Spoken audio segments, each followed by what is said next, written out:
John Eich, and I'm the director of the Wisconsin Office of Rural Health. We're having a conversation today with Dr. Eugene Lengerich. He's a visiting cancer disparities scholar here at the Paul Carbone Cancer Center. And so, a couple questions for you. Talk about how you came to this work, and especially the rural context. Well, rural goes a long ways back for me. I grew up on a farm and have never really left that route. I used to, as I was telling people, I used to farm myself, and so I've never really lost that at all. And I guess one of the things that pulls me to it also is that I really enjoy the culture and working with the people that live in a rural area. What I've done in Pennsylvania has been involved with some dairy farms, and there's nothing better than to be in a dairy farm with a farmer talking about what he's doing on his property. So that really kind of goes to play to the rural area, but I think also there's really some needs in the area as well. I think rural is, to me, an area that has few people and even fewer resources for healthcare. So it really needs some attention, particularly in the area of cancer prevention and control. So there's a certain amount of passion that I bring to what I'm doing as well. Can you talk about how you see cancer playing out in the rural communities versus perhaps urban? Well, yeah, I've seen it firsthand what plays out. I mean, there's all kinds of different stories and different examples of what people do there. I mean, there are stories of great compassion and camaraderie among people, driving neighbors who have a cancer diagnosis long distance and leaving their jobs to be able to participate in that. But then I also know there's the other side of that there's a certain amount of fear or a lack of opportunity for some early diagnosis or prevention when things could be really, really critical in a person's life.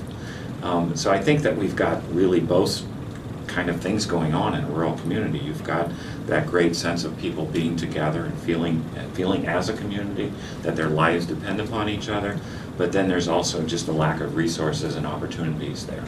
And so that's that lack of resources and opportunities that I think we have a great opportunity to figure out how to address some of those problems, and that's what my research is about then. Sure. I would imagine that those same transportation issues would impact you as a researcher. So oh, they do greatly.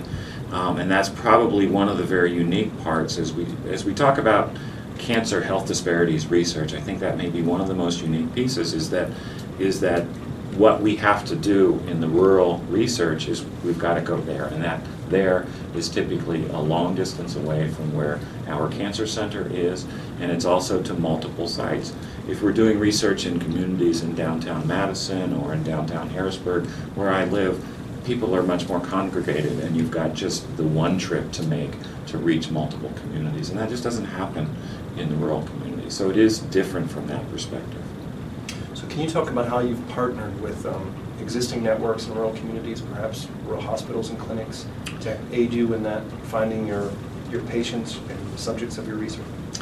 Yeah, well, my research has mostly been focused upon cancer prevention and early detection. So early detection meaning screening to diagnose a breast cancer, hopefully at an early stage when treatment options are open, or there are a lot of them, and then there's also the opportunity for good outcomes from that kind of treatment as well. So one of the things that has made working with rural hospitals particularly attractive is that I just can repeatedly hear from them that their mission includes cancer prevention and control. They aren't only interested in the area of treatment of cancer patients, but also have a real passion for the health of their community and want to work with that. So they seem like very natural partners in the area of cancer prevention and control research. Now, one of the things that we have been fortunate to do in Pennsylvania has been, we've had a network of community cancer coalitions, which often include the rural hospitals. So these are coalitions that are put together in individual communities out of either a hospital's compassion, maybe some individuals, a healthcare provider wants to organize it, the local American Cancer Society participates, often Cooperative Extension also participates, but it's a collection of individuals from that community who are deeply concerned about the health of their community, and the hospitals often participate in that. So most directly, what my research has been working through those coalitions, which would include hospitals, and what they can bring to the table is very, very important. It's not only that attitude about cancer prevention and control, but they are the physicians in the area who bring the respect and the knowledge about the disease process then as well. I think a group that we both share, Pennsylvania and Wisconsin, are the Amish. That's right. Maybe you could speak to your experiences with the Amish and your outreach. And I think the Amish are a very unique population in our rural setting, and they are ones in which have some of the same needs that the English do as well in terms of cancer prevention and control. However, the approach is different than what it would be for the English individuals. So working there with the churches in much more home settings is part of what we have to do then. Nice. If you were to give advice, in a sense, to say the hospitals and clinics of Wisconsin, since we don't have the advantage of those 8 years of coalition building, what would you say, based on your experiences, that we could do to reach out better, to form the coalitions, to get word out about these important needs? You're right. We are fortunate in Pennsylvania to have a certain set of coalitions that I work with. However, I think that one of the things that I've been understanding about Wisconsin is you have a fairly strong public health system here, and that is one that can be engaged in this process.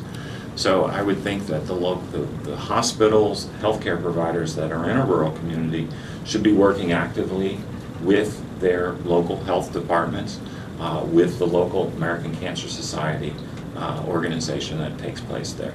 So they're not, just because you may not have that group that's called a coalition, I do think that you've got some entities on the ground in Wisconsin that could really facilitate that kind of coordinated research effort that I've become familiar with. Right. You know, one of our foundations works with academic and community partnerships.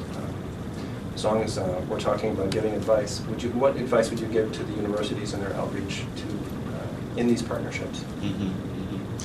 Well, I think that I guess the outreach research, and in some sense we might call this engaged research, has to really come kind of from the top down, from the institutional top down. I think that we have to build a culture where engaged research is expected and rewarded for some faculty members. Certainly that's not what all faculty members have to do, but when a faculty member has the training and the passion to do engaged research in the area of maybe cancer prevention and control, but certainly in the area of health improvement for rural communities, that really needs to be nurtured and built by that. So we need to look at things like what is the university's process for helping junior faculty move along in those ranks, looking at the promotion and tenure process. We had a discussion this morning about how sometimes difficult the human subjects process and IRB process can be for rural or community members, doesn't matter whether they're rural or not, but any community members in trying to overcome the hurdle of being certified and recognized by the IRB as being able to conduct human subjects research. And the kind of research that I'm interested in, it's essential to have those community partners be there with you. So we need to kind of look at the top down and say, what is our institution's support for this in terms of IRB process, in terms of promotion and tenure, in terms of do we have data about the health of people who live in the rural areas, and are we able to accurately talk about their health experience, what they do have or what they don't have. I think initiatives like what the Carbone Cancer Center is putting forward, we're bringing rural into the discussion about cancer health disparities, is an incredibly important effort as well. So I applaud them for doing that kind of thing as well.